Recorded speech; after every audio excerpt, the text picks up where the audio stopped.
This is what Charlotte is working on currently. Unfortunately, she can't be here, but she's also doing her PhD with Caroline and me, and Joanneke Jongting is also helping out very much. And the question that she was looking at recently is the relation between what we see happen in the playground, how the kids move around, whether they are together or not, how much contact they have, how much social contact they feel they have, but also physically, how often are they close to other people. We try to see if we could relate that to their sense of belonging. So we ask them to report in that same data collection. Do you feel that, well, basically that this is a welcoming place, that you belong in this school, that this is your school, that these are your people? And there's kind of an assumption under that, that there should be a relation between how much you feel at home and how much we can see that you are with other people, interacting, reporting social interaction. And also there's kind of a hypothesis about how for autistic and allistic people it might work out differently, whether you want to be like interacting with others, being together all the time and engaging all the time, or whether there are other features. And Caroline earlier already talked about that also in previous meetings a lot, that there's a distinction between wanting certain social interaction and closeness to other people, or wanting necessarily a lot of it or all the time.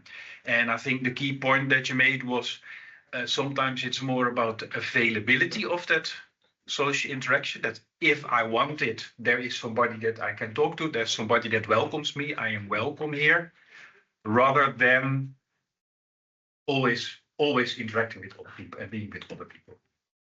So this presentation starts, I'm going to skip that pretty quickly, like all the other presentations, with observation that the traditional views on social motivation and wanting to be together, etc., might not be as previously reported in that. Why is it not?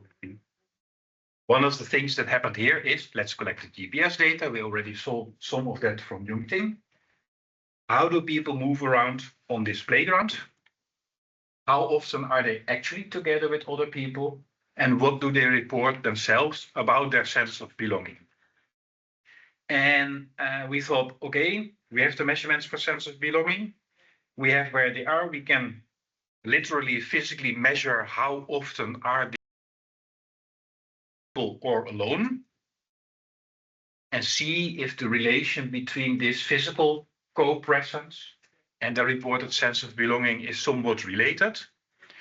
And maybe, although we are talking about only 4 autistic children in 2 pretty large classes, so you can't draw too many conclusions from that, but can we see any kind of difference in this relation between sense of belonging and physical closeness for the 2 groups? So you can start taking all the data and try to find correlations between actual physical co-presence and perceived sense of belonging. Try and see if there's a difference between the autistic and non-autistic children. And also a bit hard to find that. So basically, it's a playground, so there's only so many places you can go. Maybe that's it. Also, the autistic children are around other kids a lot. So I'm not going to show any results here, any actual correlations or measured differences between the groups or measured correlations between this and that feature, because we don't have that yet. But I'm going to show something about how this GPS data is sometimes actually very interesting, and maybe also interesting to analyze technologically, trying to do some computational stuff on that. But it requires us to dive a bit deeper than just measuring the heat map. You see that for the 2 groups, the heat maps look kind of close to each other. There are some favorite areas where they go. Also, that we should look beyond just counting how often are the kids in an area with more than so many other people around them. So being physically co-present might be different from being close to other people. And it worked like this. So this is what Charlotte has been analyzing. We have the same two groups, two classes, each of them measured for 2 school breaks on 2 separate days. We have the same map, of course. We have the same GPS tracks. And of course, when you look at this, one thing stands out very much. Best visualized with the pink child here. If you think about it for a moment, and when you show the animation, it becomes even more visible. You see this child going back and forth across the playground, the whole break, all the time, almost all the time. There's like a few moments where here and here it seems to be hanging around a bit longer. Yet, when you look at the data, that child is also around other kids a lot. But we don't know how precisely and whether they are together or whether they are just around other kids a lot because they also wander around here where all the other kids are. So we thought, let's take that perspective of the wandering around. You also see it with the other kids. So the green one spends quite some time here. We didn't visualize the other kids here because it would get too messy. So just looking at this picture, you don't know whether it is alone here or playing together with a lot of other kids.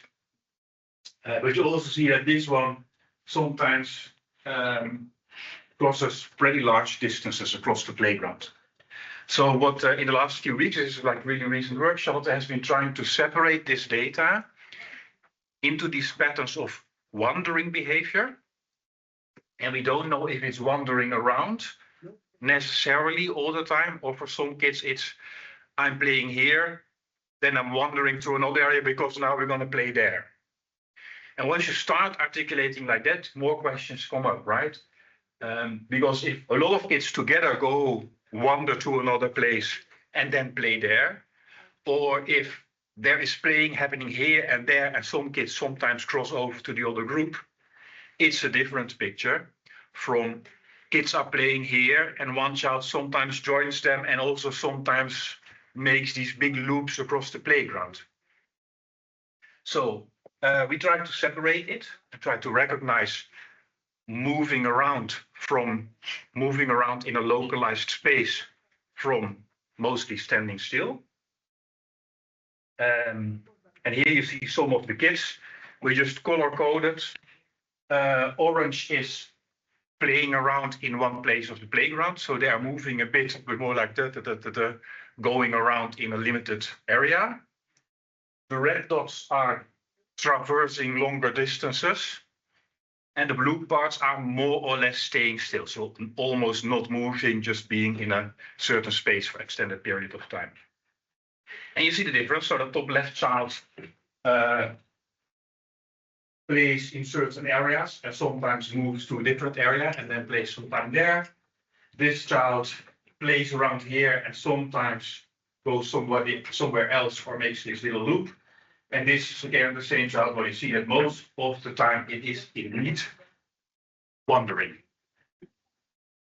Now we showed this to one of the co-supervisors who's not here today, Janneke, and the first response was like a little bit of thought of, ooh, the rightmost child, that doesn't feel great. What's going on? Of course, we can count, like, do some children show more wandering behavior than others? And we can maybe find a significant difference. We haven't looked yet. But what does it mean? How are they wandering? And maybe we can articulate the question of being together with others, not in terms of average distance or density of other children around you, but a bit more narrative. What happens when you wander? How do you wander from one area to another? What happens in the other moments? And what does it mean to be together with somebody in one type or another type of behavior being in the playground? So I have 2 little videos. It's all pretty recent. So also didn't clean it up very much. But at some point, now I'll point at this side, so you also you will see, so now all the kids are coming out and they're going to start to play. And then here you see them, right? They're moving around over the playground, staying here for a bit, moving again. So this square dot is that pink child wandering around. But if you look at it for a while, you will notice that they're not alone. They're definitely not alone. All the time when they wander, there's this other child showing the same behavior and going with them across the playground. So they already go, analyze this in a somewhat more narrative manner, and you find different things. No conclusions, but mostly the observation that yes, the GPS gives us very interesting data, but we do need to step 1, 2, 3 steps deeper before we arrive at meaningful stories of what is going on there. And at some point, maybe we can also articulate significant differences between this or that state of being on the playground. I'm thinking, though, that there might also be a moment where we have to collect these different patterns and get back to Mike and the school and the teachers and say, what do you think is happening here? There's also kind of a note of caution from me as computer scientists. Don't just take the data and believe that, oh, it gives us a significant difference, this is very meaningful. But remember to get back to the more meaningful narrative of what is really going on in those episodes that the data say are meaningful. Because the surface interpretation is not always what you think. And then later on, we looked in one of the other breaks and showed it as well as this little view. It's very hard to see, so I just tell what you should be seeing here. That here the child is not wandering around, not looping around the playground. It's a lot of the time sitting still or showing localized behavior in one area. So yeah, if you just look at GPS and distance, there's a lot of physical closeness. But more important, the same kid that was looping around the playground with them is always near to this same kid when playing in area 14. So that's all. It's like the title said, the first insight, no conclusions, but a nice way to see that with all this data, you do have to dive deeper again and look at what is below the surface features.